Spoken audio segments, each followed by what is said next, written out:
Banyak hal dalam kepramukaan itu yang tidak ada aturannya, bersifat kecil, tetapi sangat berguna dalam proses pengembangan diri seorang pramuka.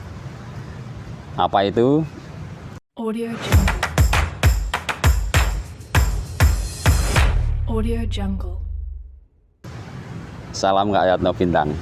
Nah, kakak-kakak, adik-adik, para pramuka semua, pramuka itu memang dikenal organisasi yang sangat tertib dalam menjalankan pendidikan kepramukaan itu dengan aturan-aturan. Maka kita kenal banyak jukran, banyak juknis. Jukran itu petunjuk penyelenggaraan, dan juknis itu petunjuk teknis yang diatur oleh Gerakan Pramuka lewat Kuartir Nasional. Nah, namun banyak hal dalam proses membina itu yang ternyata hal-hal kecil, namun tidak ada aturannya. Salah satunya adalah penggunaan tongkat pramuka. Ya, tongkat pramuka ini bisa dikatakan sebagai suatu tradisi saja, bahwa tidak ada aturan yang mengatur bahwa pramuka harus selalu memiliki tongkat. Tapi ini ditradisikan mulai era Baden-Powell. Mengapa menggunakan tongkat? Karena di masa lalu kegiatan kepramukaan itu selalu dilakukan di alam terbuka. Alam terbuka menurut versinya Baden-Powell itu ya hutan gunung, pantai, kemudian sekitar danau, dan tempat-tempat lain yang di luar lingkungan rumah, di luar lingkungan komunitas masyarakat pedesaan maupun perkotaan.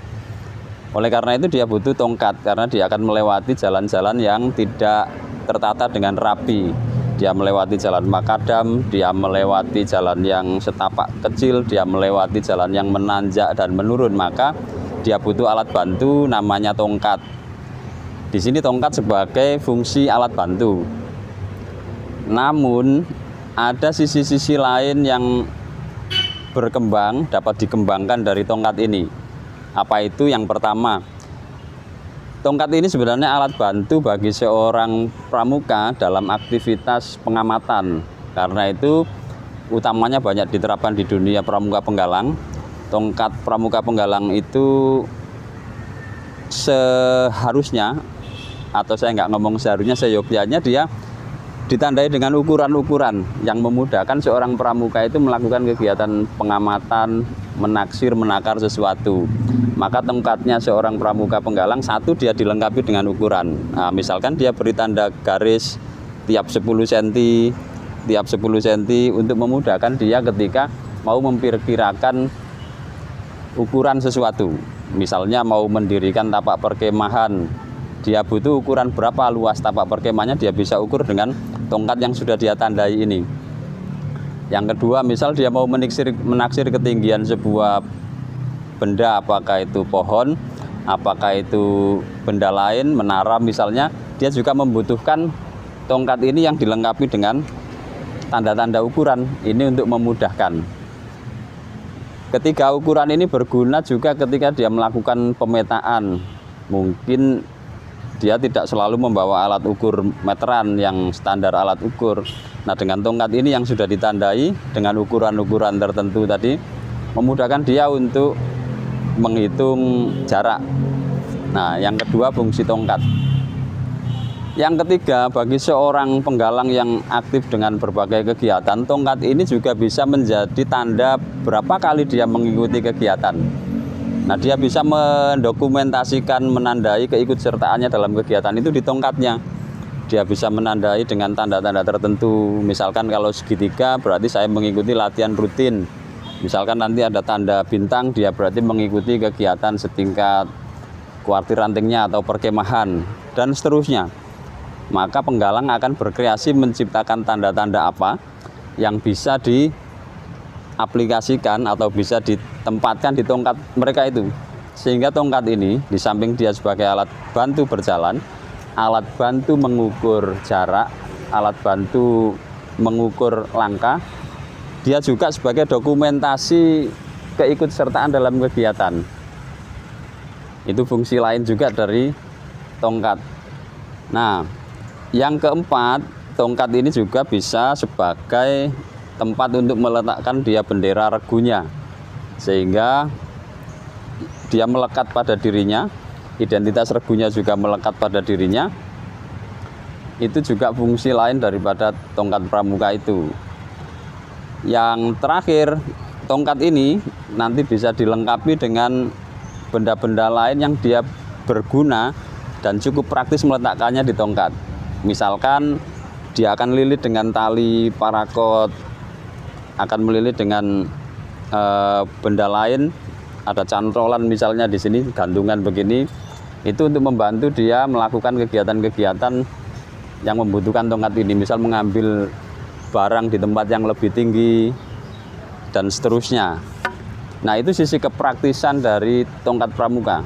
Satu tongkat banyak kegunaan.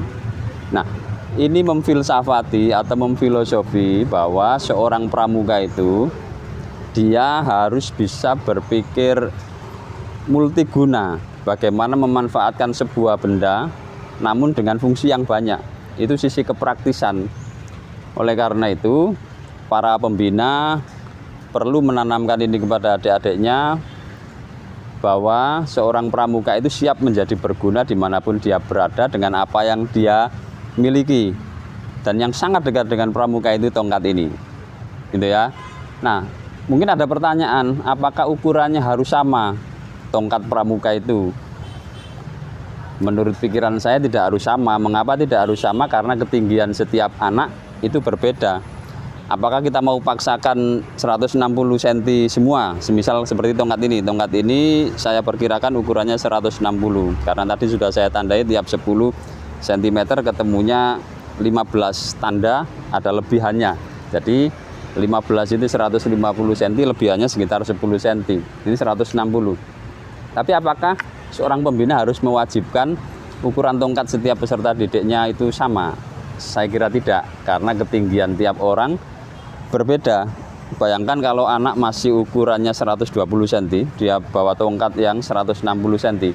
Tongkatnya bisa melebihi tinggi badannya, di atas kepalanya. Mungkin itu cocok ketika digunakan sebagai bendera regu.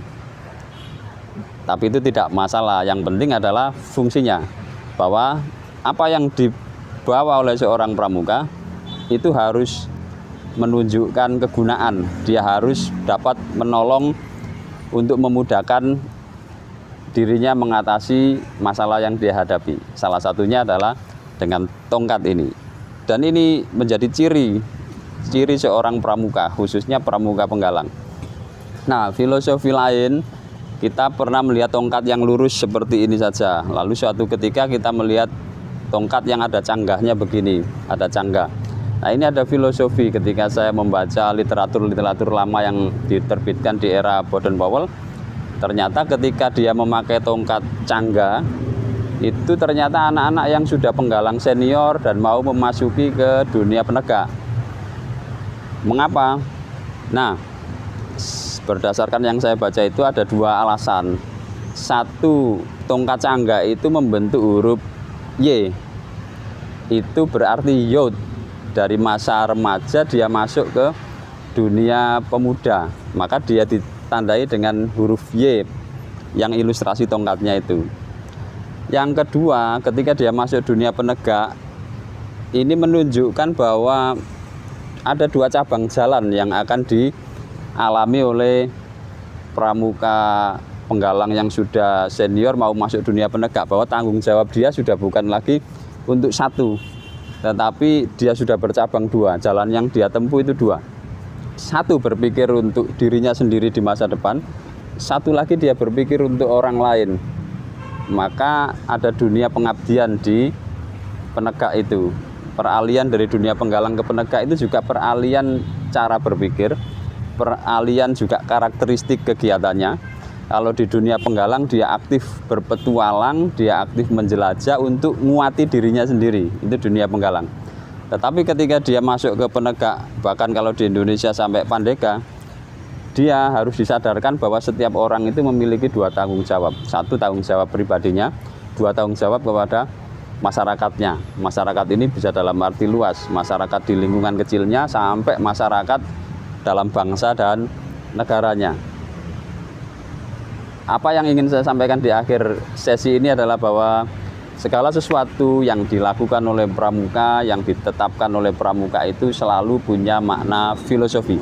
Dan filosofi tongkat adalah yang utama dia alat bantu. Yang kedua juga pengingat, ketika penggalang tongkatnya tidak ada canggah, penegak dia tongkatnya ada canggah, itu menandakan bahwa tanggung jawabnya lebih dari satu. Demikian, kita ketemu di sesi tema-tema yang lain. Salam Kayatna Bintang. Audio Jungle. Audio Jungle.